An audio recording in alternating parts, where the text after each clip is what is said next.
cuando yo conecto una computadora al banco, lo primero que hay que observar es cuánto consume.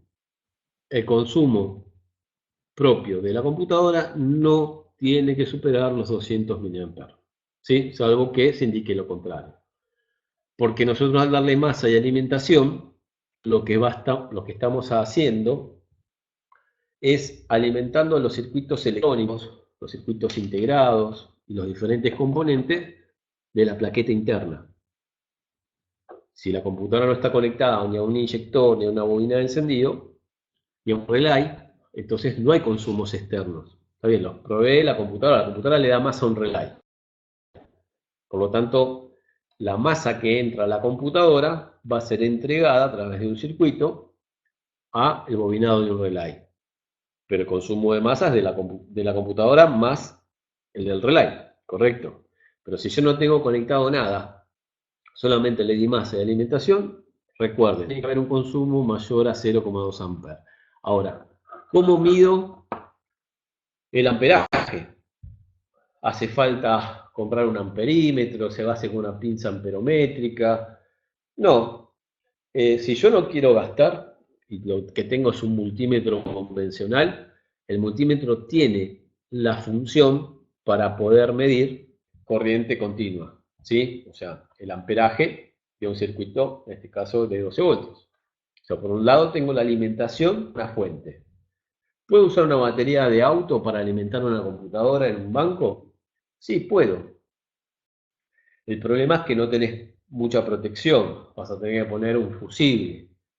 Si la computadora la vas a probar sin ningún tipo de manejo de algún actuador, o sea, no voy a conectar inyectores reales, ni bobinas de encendido, ni una mariposa motorizada, si no voy a conectar nada, ponerle un fusible de 1 amper.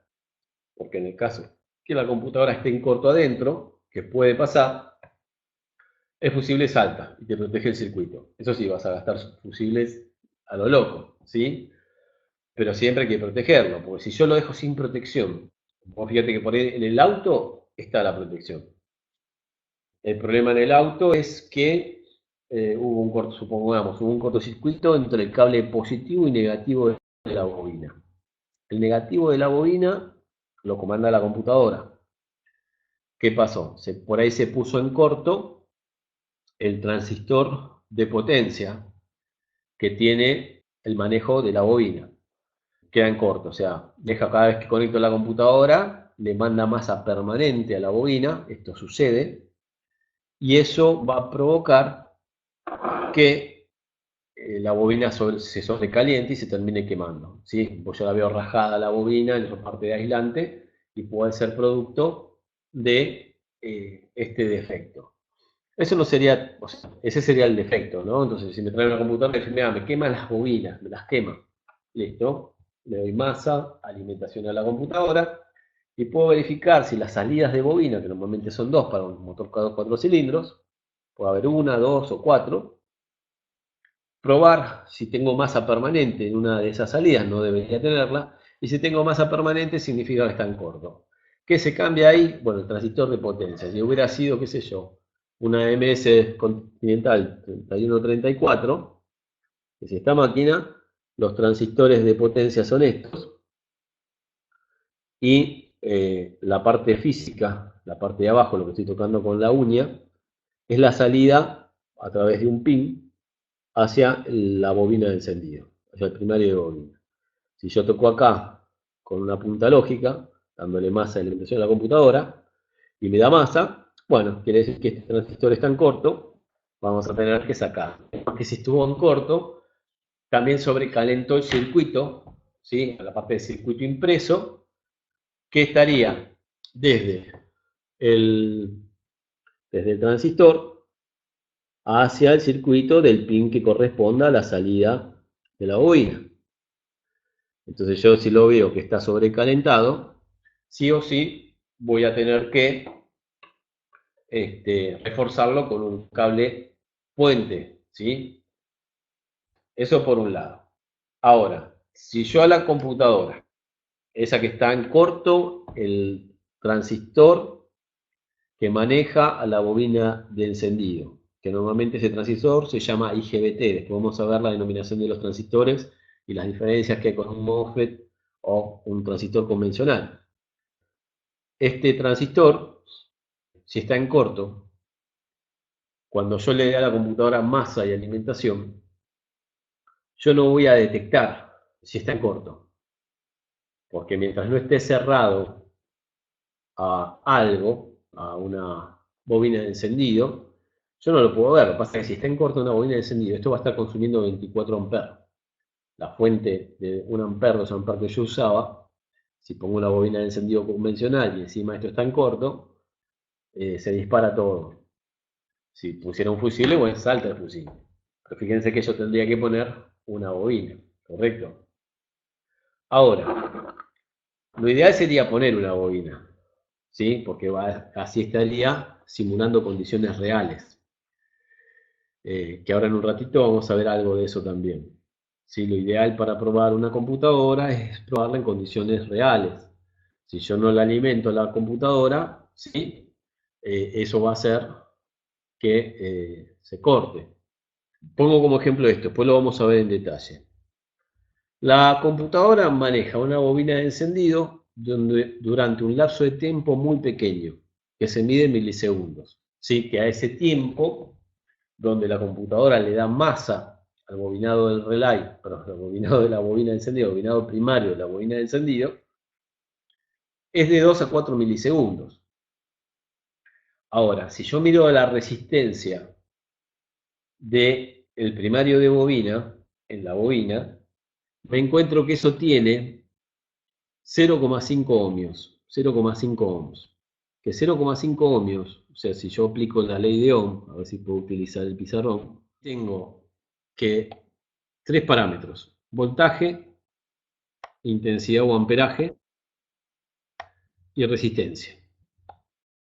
Vos, para calcular cuánto va a consumir un elemento, porque acá es importantísimo, o sea, la computadora tiene que entregar un pulso de masa a un inyector, ¿correcto? ¿Va a ser lo mismo entregarle el pulso de masa a un inyector de 15, 16 ohm que el inyector de 1 ohm? No, por supuesto que no. Cuanto más baja es la resistencia, mayor corriente va a circular por ese circuito, ¿sí? Mayor consumo va a tener. Por lo tanto, si yo la computadora la pudiera probar en condiciones normales de funcionamiento, o sea, emulando o directamente conectando los componentes, inyectores, bobinas, como realmente tiene en el auto, la prueba es mucho más eficiente porque estoy con los consumos reales. Si yo tengo esto que hice acá, es la famosa ley de Ohm, que nadie la quiere, pero que es muy importante. La ley de Ohm te relaciona los 3 parámetros de la electricidad: el voltaje, la intensidad y la resistencia de un circuito.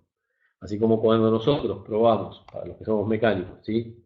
Probamos un circuito de combustible, ¿sí? La presión de combustible que viene de la bomba del tanque, nosotros probamos el caudal y probamos la presión, ¿sí? La presión la medimos con un manómetro, el caudal lo podemos medir con una probeta, ¿sí? O mediante una medición indirecta de la presión, también puedo saber si el caudal alcanza o no para abastecer de combustible a un motor. Y esos mismos parámetros, caudal y presión de un sistema de combustible o hidráulico, lo mismo se representa en un circuito eléctrico. En el circuito eléctrico yo tengo caudal, no de nafta, sino de electrones, o caudal de corriente, si lo quieren llamar, y una presión, que eso se llama tensión o voltaje.